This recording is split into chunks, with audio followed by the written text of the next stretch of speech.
listen to a Kae Sun song, you're getting a genuine experience. Listen to the lyrics because it's 100% of me in the lyrics.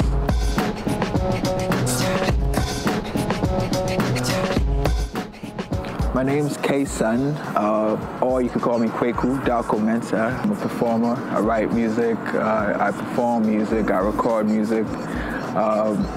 People call me Kweku because that's my given name. I was born and raised in Ghana, West Africa. They know not truth, they sign for the action. Yet before the enemy shoots, what's the slum? The city is a state of mind, blind. Well, I can't see a need for time. I'm on the verge. The album is called Lion on a Leash, and it's after this track on the album, which is me playing acoustic, called Lion on a Leash. And wise go wiser, strong go stronger. Declare righteousness over yonder. And really the lyrics of that song represents the direction of the entire record. And it's really a record about freedom. It's a record about spiritual freedom. It's a record about social freedom.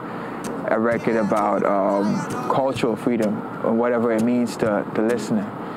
So the lion is just a symbol of either the artistic spirit or the human spirit in general. The leash is a symbol of captivity. So when you listen to the record, by the time you get to the last track on the record, it's a sense of breaking free. To serve mankind in every way, loving every day now. Hear what the Father says.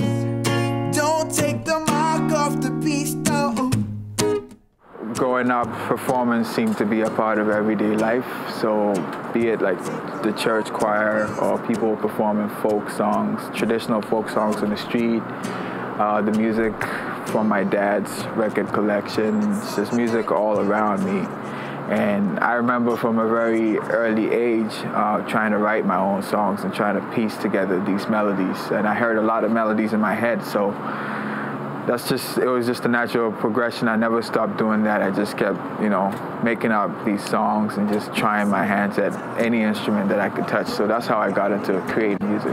Often as any artist should be there, there's crime, there's prison, industrial complex. Now that your empire's crushed, what's your context? You do the math, when the math is done, it's black, white, agree and see. Every race wants to be free. So when I left Ghana at the end of high school, went to Hamilton to do my OAC at Hamilton, and then went to university in Hamilton.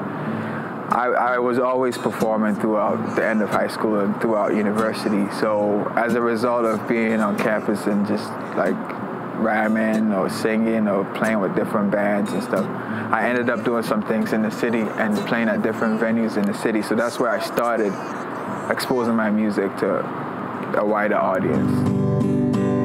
Invisible man trapped by the hidden hand. They rip some off and then they jail some. And they say pity the poor. Leave them knocking on invisible doors with no handles and get shackled for breaking the law. While the real perpetrators murder with a Canadian music scene, amazing. Like everything you would want in music, in the sense that there's so much room. Like I don't see music as anything that should be competitive at all. So like off the bat, it's great that we can't really afford to be competitive, and there's room for everyone, and people are doing really interesting things.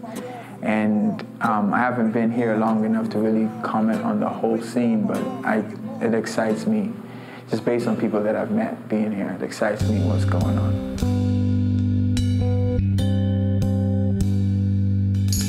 So throughout the process of making this record, I had a chance to work with people that I've met since I came here, since I started making music. One of the people I worked with was Miles Jones, who I met going to university. He's a producer and an MC, so he produced 2 songs off the record. I worked with this group from Hamilton. They're friends of mine. They're called Voices of Savannah. They're all from, mostly from East Africa, East and Southern Africa. They sing traditional African gospel songs, so I got them on a song on a record called Black Candles. And I got a chance to work with this guy. His name's Larry Graves. He's a drummer for a band called Mr. Something Something in Toronto. He's an Afrobeat drummer. It's an Afrobeat band. So I wrote a song called Too Young, Too Soon. And he arranged and produced that song in that Afrobeat style. So I got a chance to work with him as well. Vanderpark, I got a chance to work with Vanderpark. They're a Toronto-based rock band. Yeah, so I think it's about everyone on the record. And I produced a handful of the songs myself with my co-producer, Kojo. He's on a bunch of the songs too. He plays keys on a few, and I play guitar. We shot a video for the first single, "Lion on a Leash," and directed by this guy, Ed Gas Donnelly. He's a filmmaker from Toronto. And it was shot in a studio with this really cool concept. It was an amazing experience. It's the first full budgeted video that I've been involved in, and it was definitely a great experience. It's sort of like the record. It's not about explaining what it is. It's about what you feel when you see it. Because I've seen the finished video and I can't really put one interpretation to it. So it'll be really interesting to see what people come away from watching the video feeling. I guess they tried to put some fear in us. Can't keep when you get this album, or when you come out to a show, or when you listen to a Kae Sun song, you're getting a genuine experience.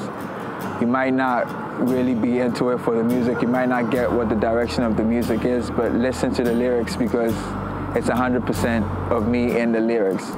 And I try to approach music from that perspective. I'm not really performing it. I'm not really putting anything tricky into what I'm doing. It's just straight up heart. So that's what I want people to really get from this record, that if anything, just listen to the lyrics and just try to feel what I'm trying to put out there.